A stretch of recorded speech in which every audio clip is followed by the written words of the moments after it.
તમારું સ્વાગત છે મારા નવા વ્લોગ ચેનલમાં અને આજે છે આપણો ડેઈલી વ્લોગ 2 અને આજે બનાવવાનું છે આપણે રીંગણાનો ઓળો.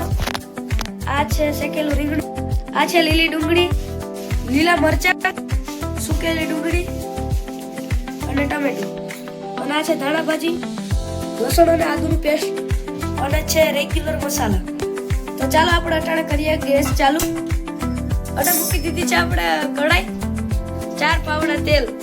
હવે નાખવાનું છે આદુ લસણનું પેસ્ટ, હવે ડુંગળી,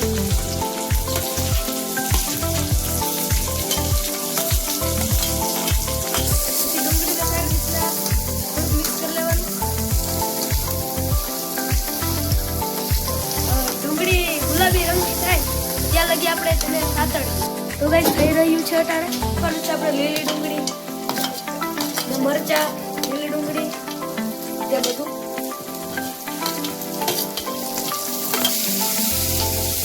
આપણે પાછું મિક્સ કરી લેવાનું છે, સારી રીતના મિક્સ કરવાનું છે. હવે આપણે 1 મિનિટ થઈ ગઈ છે અને મિક્સ કરી લીધું છે. હવે નાખવાનું છે આપણે ટમેટા, તેને પણ આપણે મિક્સ કરી લેવાનું છે. હવે તેને આપણે પેક કરવાનું છે, પેક કરી 1 મિનિટ રાખવાનું છે.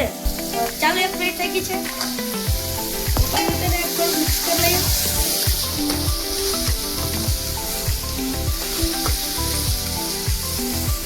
હવે નાખવાનું છે રેગ્યુલર.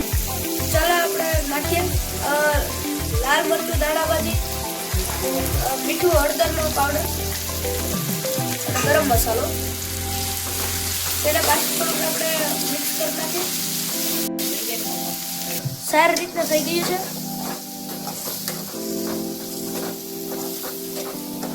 તે મસાલો પાકી જાય ત્યાં લગી આપણે 2 મિનિટ રાખવાનું, પેક કરી દેવાનું. આને થોડું પણ આપણે મિક્સ કરી દઈએ. આ છે રીંગણું શેકેલું.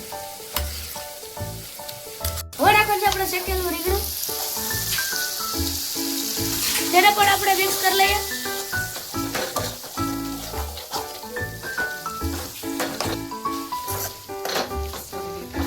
હવે આપણે તેને સારી રીતના મિક્સ કરી લેવાનું છે. તો સારી રીતના મિક્સ થઈ ગયું છે. હવે તેને આપણે થોડુંક પેક કરી અને તેનો ગેસ ધીમો રાખી દેવાનો છે અને તેને 2 મિનિટ સુધી રાખી દેવાનું છે.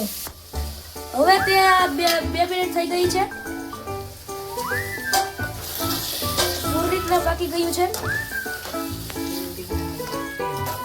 અને આપણો રીંગણાનો ઓળો તૈયાર થઈને રેડી છે. હવે નાખવાનું છે આપણે ધાણા ભાજી. ચાલો આપણે ધાણા ભાજી નાખી દીધી છે. પાછું થોડીક વાર મિક્સ કરી લઈએ અને થઈ ગયું છે